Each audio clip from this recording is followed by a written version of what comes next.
Friends, വറുത്ത അരിപ്പൊടി വെച്ച് നല്ല സ്പോഞ്ചി ആയിട്ടുള്ള സോഫ്റ്റ് വട്ടയപ്പം നമുക്കുണ്ടാക്കാം. നമ്മൾ സാധാരണ പച്ചരി കുതിർത്തി അരച്ചെടുത്താണ് വട്ടയപ്പം ഉണ്ടാക്കാറ് അല്ലേ.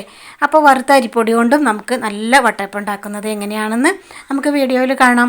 അപ്പോൾ എല്ലാ കൂട്ടുകാർക്കും വീണ്ടും നമ്മുടെ ചാനലിലേക്ക് സ്വാഗതം.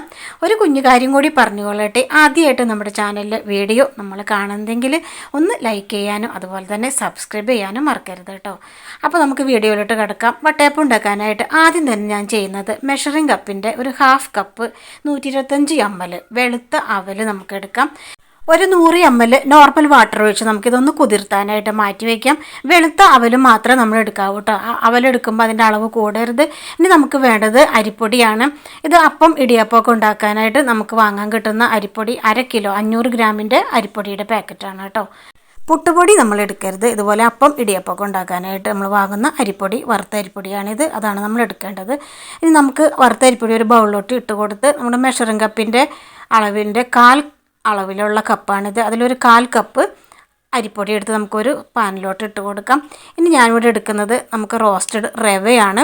റവ 1 ടീസ്പൂണാണ് നമ്മൾ ചേർക്കുന്നത്. റവയുടെ അളവ് ഒട്ടും തന്നെ കൂടരുത്. ഇപ്പോൾ 1/2 കിലോ നമ്മൾ അരിപ്പൊടിയുടെ വട്ടയപ്പാണ് ഉണ്ടാക്കുന്നതെങ്കിൽ 1 ടീസ്പൂൺ റവ, ഇനി 1 കപ്പ് നോർമൽ വാട്ടറും കൂടി നമുക്ക് ചേർത്ത് നന്നായിട്ടൊന്ന് ഡിസോൾവഡ് ആക്കിയെടുക്കാം.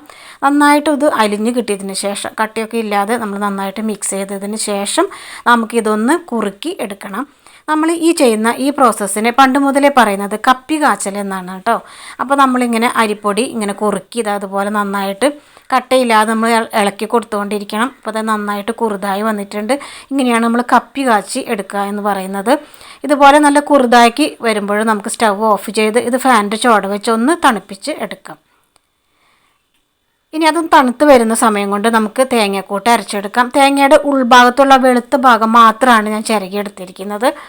ഇനി നമുക്ക് മെഷറിംഗ് കപ്പിൽ 2 കപ്പ് അങ്ങനെ ചിരകിയ നാളികേരം ഒരു മിക്സർ ബ്ലെൻഡറിലോട്ട് ഇട്ട് കൊടുക്കാം. 2 കപ്പ് ഗ്രേറ്റഡ് കോക്കനട്ട് നമ്മൾ ഇട്ട് കൊടുത്തിട്ടുണ്ട്. ഇനി നമുക്ക് വേണ്ടത് ഏലക്കായുടെ ഫ്ലേവർ നമുക്ക് വട്ടയപ്പത്തിന് ആവശ്യമാണ്. അപ്പോൾ ഞാനൊരു 5 ഏലക്കായ തൊലി കളഞ്ഞ് അതിൻ്റെ കുരും കൂടി അതിനകത്ത് ഇട്ട് കൊടുത്തിട്ടുണ്ട്. ബാക്കി നമുക്കൊരു കുറച്ച് നാളികേരം നമ്മൾ ചിരകിയത് ബാക്കി വന്നിട്ടുണ്ട്. അപ്പോൾ ഞാൻ അതിൽ 1 കപ്പ് മെഷറിംഗ് കപ്പിൽ 1 കപ്പ് വെള്ളം ഒഴിച്ച് ജസ്റ്റ് അതൊന്ന് പിഴിഞ്ഞെടുക്കുന്നുണ്ട്. അപ്പോൾ ആ നാളികേരം ബാക്കി വന്നത് നമുക്ക് യൂസ്ഫുള്ളാക്കി എടുക്കാൻ വേണ്ടിയിട്ടാണ്. നിങ്ങൾ ചേർക്കുമ്പോൾ സാധാരണ നോർമൽ വാട്ടർ 1 കപ്പ് ചേർത്താൽ മതി കേട്ടോ. ഇപ്പോൾ നമ്മൾ 1 കപ്പ് മെഷറിംഗ് കപ്പിൽ 1 കപ്പ് വെള്ളം കൂടി നമുക്ക് ഈ തേങ്ങക്കൂട്ടിൽ ചേർത്ത് കൊടുത്ത് നന്നായിട്ട് ഫൈനായിട്ട് ഇതൊന്ന് അരച്ചെടുക്കാം. അപ്പം നന്നായിട്ട് നമ്മളിത് അതുപോലെ അരച്ചെടുത്തിട്ടുണ്ട്. ഇനി നമ്മൾ കുതിർത്തി വെച്ച അവൽ നമ്മൾ വെള്ളം ഒഴിച്ച് വെക്കുമ്പോൾ തന്നെ അത് നന്നായിട്ട് കുതിർന്ന് കിട്ടും. ആ വെളുത്ത അവൽ നമ്മൾ കുതിർത്തിയതും കൂടി ചേർത്ത് നമുക്ക് വെള്ളമൊന്നും ഇനി ചേർക്കേണ്ട, അതിലുള്ള വെള്ളം കൊണ്ട് തന്നെ അരഞ്ഞു കിട്ടും. അപ്പോൾ നന്നായിട്ട് ഇത് അതുപോലെ ഒന്ന് അരച്ചെടുക്കാം. അപ്പോൾ അവലും ചേർത്ത് അരച്ചതിന് ശേഷം നമ്മൾ തണുക്കാൻ വെച്ചിട്ടുള്ള നമ്മുടെ കപ്പി കാച്ചിയത് നമുക്ക് ചേർത്ത് കൊടുക്കാം. അതും കൂടി ചേർത്ത് നമ്മൾ വെള്ളമൊന്നും ചേർക്കുന്നില്ല. അരച്ച് വരുമ്പോൾ വെള്ളം നല്ല കുറുതാക്കി പാകത്തിന് കിട്ടിക്കോളും. അപ്പോൾ അതും കൂടി ചേർത്ത് കപ്പി കാച്ചിയത് ചേർത്ത് നമുക്ക് നന്നായിട്ട് അരച്ചെടുത്തതിന് ശേഷം ബാക്കിയുള്ള അരിപ്പൊടിയും കൂടി നമുക്ക് ചേർത്ത് കൊടുക്കാം. മെഷറിംഗ് കപ്പിൽ 3 കപ്പ് അരിപ്പൊടിയാണ് 500 ഗ്രാം റൈസ് ഫ്ലോറിൽ നമുക്ക് കിട്ടുക. അപ്പോൾ നമ്മളൊരു 1/4 കപ്പ് നമ്മൾ അരിപ്പൊടി കുറുക്കാനെടുത്തു. ബാക്കി ഒരു 2.25 കപ്പ് അരിപ്പൊടി കാണും. അപ്പോൾ ആ അരിപ്പൊടിയും കൂടി ചേർത്ത് ഷുഗർ നമുക്ക് ഒരു 1.5 കപ്പ് ഷുഗറാണ് ഞാൻ ഇവിടെ ചേർക്കുന്നത്. മധുരം കുറച്ച് മതിയെങ്കിൽ 1 കപ്പ് അല്ലെങ്കിൽ 1.25 കപ്പ് ഷുഗർ ചേർത്താൽ മതിയാകും. അപ്പോൾ നല്ല മധുരത്തിലുള്ള വട്ടയപ്പത്തിനാണ് 1.5 കപ്പ് ഷുഗർ ചേർത്തത്. ഇനി മധുരമൊക്കെ ഒന്ന് ബാലൻസ് ആവാൻ 2 പിഞ്ച് ഉപ്പും കൂടി നമുക്ക് ചേർത്ത് കൊടുക്കാം. ഇനി ഈ മിക്സിങ് എല്ലാം കൂടി ഞാനൊരു ബൗളിലോട്ട് മാറ്റിയെടുക്കുന്നുണ്ട്. എല്ലാം കൂടി ഒന്നിച്ച് നമുക്ക് മിക്സിയിൽ അരച്ചെടുക്കാൻ പറ്റില്ല. ഇനി 1 കപ്പ് നോർമൽ വാട്ടറും കൂടി നമുക്ക് ഇതിനകത്തേക്ക് ചേർത്ത് ഈ പൊടി കൂട്ടുകൾ നന്നായിട്ടൊന്ന് മിക്സ് ചെയ്ത് നന്നായിട്ടൊന്ന് ബ്ലെൻഡ് ചെയ്ത് നമുക്ക് ടീസ്പൂൺ വെച്ചിട്ട് ബ്ലെൻഡ് ചെയ്തെടുക്കാം. അങ്ങനെ നന്നായിട്ടൊന്ന് യോജിപ്പിച്ചെടുത്തതിന് ശേഷം മിക്സർ ബ്ലെൻഡറിലിട്ട് 2 പ്രാവശ്യമായിട്ട് നമുക്കിതൊന്ന് ഫൈനായിട്ടൊന്ന് അരച്ചെടുക്കാം.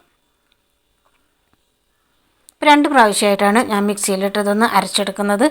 ആദ്യത്തെ കൂട്ട് ഒഴിച്ച് നമുക്കിതൊന്ന് അരച്ചെടുത്തിട്ടുണ്ട്. വെള്ളമൊന്നും നമ്മൾ ചേർക്കുന്നില്ല കേട്ടോ. നല്ല തിക്കായിട്ട് തന്നെ നമുക്കിത് അതുപോലെ അരച്ച് കിട്ടും. ആ തിക്നെസ് കണ്ടിട്ട് കൂടുതൽ നമ്മൾ വെള്ളമൊന്നും ചേർക്കരുത്. നമ്മളിനി ആ പാത്രമൊക്കെ ഒന്ന് വടിച്ചൊഴിക്കുമ്പോൾ കുറച്ച് വെള്ളം കൂടി ചേർക്കുമ്പോൾ പാകത്തിനുള്ള ആ ഒരു കൺസിസ്റ്റൻസി ആയിക്കോളും. അപ്പോൾ ആദ്യത്തെ കൂട്ട് നമ്മൾ അരച്ചെടുത്തിട്ടുണ്ടെങ്കിൽ രണ്ടാമതും ഉള്ളതും കൂടി നമുക്ക് വടിച്ച് മിക്സിയുടെ ജാറിൽ ഇട്ട് കൊടുത്തതിന് ശേഷം ഇനിയാണ് നമ്മളൊരു ടീസ്പൂൺ കൊണ്ട് അളന്നൊരു 4-5 ടീസ്പൂൺ, അത് കൂടുതൽ വെള്ളം ചേർക്കരുത്. അപ്പോൾ 4 ടീസ്പൂൺ വെള്ളം ഞാൻ ചേർത്തത് ആ പാത്രമൊക്കെ ഒന്ന് വടിച്ച് ആ മാവൊക്കെ വടിച്ച് ആ വെള്ളത്തോടു കൂടി നമുക്ക് ആ മിക്സിയുടെ ബ്ലെൻഡറിലേക്ക് ഇട്ട് കൊടുക്കാം. ഇനി ഒടുവിൽ നമ്മൾ അരയ്ക്കുന്നതിലേക്കാണ് നമ്മൾ ഈസ്റ്റ് ചേർത്ത് കൊടുക്കുന്നത്. ഇൻസ്റ്റൻറ്റ് ഡ്രൈ ഈസ്റ്റ് 1/4 ടീസ്പൂണാണ് ചേർത്ത് കൊടുക്കുന്നത്. കടുക് പോലത്തെ വലിയ ഈസ്റ്റ് ആണെങ്കിൽ നമ്മൾ ചെറിയ ചൂടുവെള്ളത്തിൽ ഒരു 1/4 ടീസ്പൂൺ ഇട്ട് ഒന്ന് കുതിർത്തിയതിന് ശേഷം ചേർത്ത് കൊടുക്കാവുന്നതാണ്. ഇനി നമുക്കിത് നന്നായിട്ട് ഫൈനായിട്ട് അരച്ചെടുക്കാം. അപ്പോൾ ഈസ്റ്റും കൂടി ചേർത്തത് അപ്പോൾ നന്നായിട്ട് നമ്മൾ അരച്ചെടുത്തിട്ടുണ്ട്. ഇപ്പോൾ നമ്മുടെ വെള്ളത്തിൻ്റെ കൺസിസ്റ്റൻസി കറക്റ്റ് പാകത്തിന് ആയിട്ടുണ്ടാകും. ഇനി നമുക്ക് നന്നായിട്ട് ഇതൊന്ന് മിക്സ് ചെയ്ത് കൊടുക്കാം. ഇനി ഇതൊന്ന് അടച്ച് വെച്ച് ഒരു 4-4.5 മണിക്കൂർ കൊണ്ട് തന്നെ നന്നായിട്ട് ഇത് പൊങ്ങി വന്നിട്ടുണ്ടാകും. ഈസ്റ്റൊക്കെ നല്ലതല്ലെങ്കിൽ മാത്രമാണ് ഇത്തിരി വൈകുള്ളൂ. മാക്സിമം ഒരു 5 അവർ കൊണ്ട് തന്നെ നന്നായിട്ട് പൊങ്ങി വന്നിട്ടുണ്ടാകും. അപ്പോൾ ഞാനിതൊരു 4.5 മണിക്കൂറായിട്ടുണ്ട്. നമ്മുടെ മാവ് നന്നായിട്ട് പൊന്തി വന്നിട്ടുണ്ട് കേട്ടോ. ഇനി നമ്മളിത് മിക്സ് ചെയ്യാനൊന്നും പോണ്ട. കേക്ക് ടിന്നിലാണ് ഞാനിത് കോരി ഒഴിക്കുന്നത്. വലിയൊരു കേക്ക് ടിന്നാണ്. അപ്പോൾ അതുകൊണ്ട് അതിൻ്റെ അടിയിൽ കുറച്ച് നെയ്യ് തൂത്ത് കൊടുത്തിട്ട് നമുക്കിതുപോലെ കയ്യിലുകൊണ്ടല്ല ഇതുപോലെ ആ ബൗൾ കൊണ്ട് തന്നെ ഒഴിച്ചു കൊടുക്കാം. അപ്പോൾ നമ്മൾ ഇത്തിരി കട്ടിയിൽ ഉള്ള വട്ടയപ്പാണ് ഉണ്ടാക്കുന്നത്. അപ്പോൾ പെട്ടെന്ന് തീരുമല്ലോ. അപ്പോൾ ഞാനൊരു 3 എണ്ണമാണ് ഇത് ഉണ്ടാക്കിയെടുക്കുന്നത് കേട്ടോ. നമുക്കിത് സ്റ്റീലിൻ്റെ പാത്രത്തിലോ നമുക്ക് ഇഷ്ടമുള്ള ഏത് പാത്രത്തിൽ വേണമെങ്കിലും നമുക്കിത് ഉണ്ടാക്കിയെടുക്കാവുന്നതാണ്. ഇനി ആവി വന്നതിന് ശേഷം ഇഡ്ഡലി പാത്രത്തിൻ്റെ തട്ട് വെച്ചിട്ട് നമുക്കിത് വെച്ച് കൊടുക്കാം. നന്നായിട്ട് ആവി വരാൻ തുടങ്ങുമ്പോൾ അടച്ചു കൊടുക്കാം. അണ്ടിപ്പരിപ്പും കിസ്മിസും ഒക്കെ നമുക്ക് ഇട്ട് കൊടുക്കാം. ചെറിയൊക്കെ കുത്തി നമുക്ക് ഒന്ന് ഗാർണിഷ് ചെയ്ത് കൊടുക്കാവുന്നതാണ്. ഒരു 10 മിനിറ്റ് മീഡിയം ഫ്ലെയിമിൽ ഇട്ടതിന് ശേഷം ഞാനൊരു സ്ക്യൂർ ഉപയോഗിച്ച് ഒന്ന് തുറന്ന് നോക്കിയിട്ട് കുത്തി നോക്കുന്നുണ്ട്. സ്ക്യൂറിലൊന്നും പറ്റി പിടിച്ചിട്ടില്ല. അപ്പോൾ നന്നായിട്ട് വെന്തിട്ടുണ്ട്. അപ്പോൾ വട്ടയപ്പം നമുക്കൊന്ന് തണുക്കാനായിട്ട് എടുത്ത് മാറ്റി വയ്ക്കാം. ഫാനിൻ്റെ ചോട വെച്ച് തണുപ്പിച്ചാലും മതി, അല്ലെങ്കിൽ ഇതുപോലെ പാത്രത്തിൽ കുറച്ച് വെള്ളം വെച്ചിട്ട് അതിനകത്തേക്ക് ഇറക്കി വെച്ചാൽ പെട്ടെന്ന് തന്നെ നമുക്ക് തണുത്ത് കിട്ടും. ഇനി നമുക്ക് രണ്ടാമത്തെ വട്ടയപ്പം ഉണ്ടാക്കുന്നത് ഞാൻ സ്റ്റീലിൻ്റെ കിണ്ണത്തിലാണ് കേട്ടോ. ഇങ്ങനെ സ്റ്റീലിൻ്റെ കിണ്ണത്തിൽ നമുക്ക് ഉണ്ടാക്കുകയാണെങ്കിൽ കുറച്ചും കൂടി കട്ടി കുറച്ച് നമുക്ക് ഉണ്ടാക്കാൻ പറ്റും. അപ്പോൾ സ്റ്റീലിൻ്റെ കിണ്ണത്തിൽ നമ്മൾ ഉണ്ടാക്കുകയാണെങ്കിൽ നമുക്കൊരു 4-5 വട്ടയപ്പം ഈ 1/2 കിലോ ഈ പൊടിയെടുത്ത് നമ്മൾ ഇതുപോലെ ഉണ്ടാക്കിയാൽ നമുക്ക് ഉണ്ടാക്കിയെടുക്കാൻ പറ്റും കേട്ടോ. ഞാൻ അണ്ടിപ്പരിപ്പും കുറച്ച് കിസ്മിസും ചെറിയൊക്കെ വെച്ച് നമുക്കിതൊന്ന് അടച്ചു വെച്ച് രണ്ടാമത്തെ വട്ടയപ്പം വേവിച്ചെടുക്കാം. നമ്മുടെ ആദ്യത്തെ വട്ടയപ്പം നന്നായി തണുത്തിട്ടുണ്ട്. നമ്മളിതുപോലെ കൈകൊണ്ട് അരികു ഭാഗം ഇങ്ങനെ ഒന്ന് അമർത്തി കൊടുത്താൽ മതി, അത് വിട്ട് കിട്ടും. എന്നിട്ടൊന്ന് കമിഴ്ത്തി കൊടുത്താൽ നമുക്ക് ഈസി ആയിട്ട് റിമൂവ് ചെയ്യാനായിട്ട് പറ്റും കേട്ടോ. അപ്പം നല്ല സോഫ്റ്റായിട്ടും അതുപോലെ നല്ല കനത്തിലുള്ള വട്ടയപ്പം നമ്മൾ ഉണ്ടാക്കിയിരിക്കുന്നത്. അതുപോലെ തന്നെ നല്ലൊരു സ്പോഞ്ചി ആയിട്ട് ഒരു ഇലാസ്റ്റികതയുള്ള ഒരു വട്ടയപ്പമായിട്ട് നമുക്ക് കിട്ടും. നമ്മൾ എടുക്കുമ്പോൾ ഇങ്ങനെ പൊട്ടി ഒടിഞ്ഞൊന്നും പോവില്ല കേട്ടോ. അങ്ങനെ ഒടിഞ്ഞു പോവാതിരിക്കുന്നതിൻ്റെ കാരണം നമ്മൾ ആ 1 ടീസ്പൂൺ റവ നമ്മൾ ഇതിൽ ചേർത്തത് കൊണ്ടാണ് കേട്ടോ. എന്ന് വെച്ചാൽ നമ്മുടെ സോഫ്റ്റ്നെസ് ഒന്നും കുറയുന്നില്ല. നല്ല സോഫ്റ്റായിട്ടുള്ള നല്ല സ്പോഞ്ചി ആയിട്ടുള്ള വട്ടയപ്പമാണ്. ഇപ്പോൾ നമ്മൾ രണ്ടാമത് കിണ്ണത്തിൽ വെച്ച വട്ടയപ്പം കുറച്ചും കൂടി കനം കുറഞ്ഞ് നല്ല സോഫ്റ്റായിട്ട് കിട്ടിയിട്ടുണ്ട്. അപ്പോൾ നമ്മൾ അതുപോലെ 3 വട്ടയപ്പമാണ് ഉണ്ടാക്കിയിരിക്കുന്നത്. നമ്മൾ ചെറിയ പാത്രത്തിൽ കനം കുറച്ച് ഉണ്ടാക്കുകയാണെങ്കിൽ 5 വട്ടയപ്പം വരെ നമുക്ക് ഈ 500 ഗ്രാം അരിപ്പൊടി കൊണ്ട് നമുക്ക് ഉണ്ടാക്കിയെടുക്കാം. അപ്പോൾ നല്ല കട്ടിയുള്ള സോഫ്റ്റായിട്ടുള്ള വട്ടയപ്പമാണ്. നല്ല ഹോൾസൊക്കെ ഉണ്ട് കണ്ടോ, ഇടയിലൊക്കെ നല്ല സ്പോഞ്ചി ആയിട്ടാണ് നമ്മൾ ഇങ്ങനെ ഇത് നമുക്ക് അമർത്തി നോക്കുമ്പോൾ തന്നെ അറിയാം നല്ല സ്പോഞ്ചി ആയിട്ടുള്ള വട്ടയപ്പമാണ് കിട്ടിയിരിക്കുന്നത് കേട്ടോ. അപ്പോൾ ഇനി നമ്മൾ അരി കുതിർത്തി അരച്ചൊന്നും എടുക്കേണ്ട, ഇതുപോലെ വറുത്ത പൊടി വെച്ചിട്ടും നമുക്ക് പെട്ടെന്ന് തന്നെ വട്ടയപ്പം ഉണ്ടാക്കി എടുക്കാം. നല്ല ടേസ്റ്റാണ് കേട്ടോ, നല്ല രുചിയുള്ള വട്ടയപ്പമാണ്. തേങ്ങ നമ്മൾ അരച്ച് ചേർക്കുന്നത് കൊണ്ട് ഒരു കുഴപ്പമില്ല. അത് നല്ല ഹോൾസൊക്കെ ഉള്ള നല്ല സൂപ്പറായിട്ടുള്ള വട്ടയപ്പം നമുക്ക് കിട്ടിയിട്ടുണ്ട്. അപ്പോൾ ഒരിക്കലെങ്കിലും ഇതുപോലെ ഒന്ന് ട്രൈ ചെയ്ത് നോക്കാത്തവരൊന്ന് ട്രൈ ചെയ്ത് നോക്കണേ. അപ്പോൾ നമ്മുടെ വട്ടയപ്പങ്ങളൊക്കെ നല്ല ഭംഗിയായിട്ട് ഇതായിരിക്കുന്നുണ്ട്. നമുക്കിതൊന്ന് മുറിച്ച് നോക്കാം കേട്ടോ. ഒരു കഷ്ണം നമുക്ക് മുറിച്ച് നോക്കാം. നല്ല സോഫ്റ്റാണ് കണ്ടോ. എനിക്ക് തോന്നുന്നത് അരി കുതിർത്തി അരച്ച് നമ്മൾ ഉണ്ടാക്കുന്നതിനേക്കാളും നല്ല സോഫ്റ്റായിട്ട് നമുക്ക് ഈ വറുത്ത അരിപ്പൊടി വെച്ച് വട്ടയപ്പം നമുക്ക് കിട്ടിയിട്ടുണ്ട് കേട്ടോ.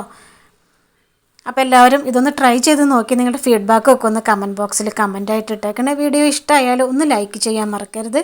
കൂടാതെ സബ്സ്ക്രൈബ് ചെയ്യാത്തവരുണ്ടെങ്കിൽ ഒന്ന് സബ്സ്ക്രൈബ് ചെയ്തേക്കണേ. സബ്സ്ക്രൈബ് ബട്ടൻ്റെ അടുത്ത് തന്നെ ഒരു കുഞ്ഞ് ബെല്ലൈക്കൺ കാണും. അത് ക്ലിക്ക് ചെയ്യുമ്പോൾ ഓൾ എന്നൊരു ഓപ്ഷൻ കാണും. അതും കൂടി ഒന്ന് ക്ലിക്ക് ചെയ്തൊന്ന് സപ്പോർട്ട് ചെയ്യണം കേട്ടോ. അപ്പോൾ ഇനി അടുത്തൊരു പുതിയ റെസിപ്പിയുമായിട്ട് വീണ്ടും കാണാം. Okay, by.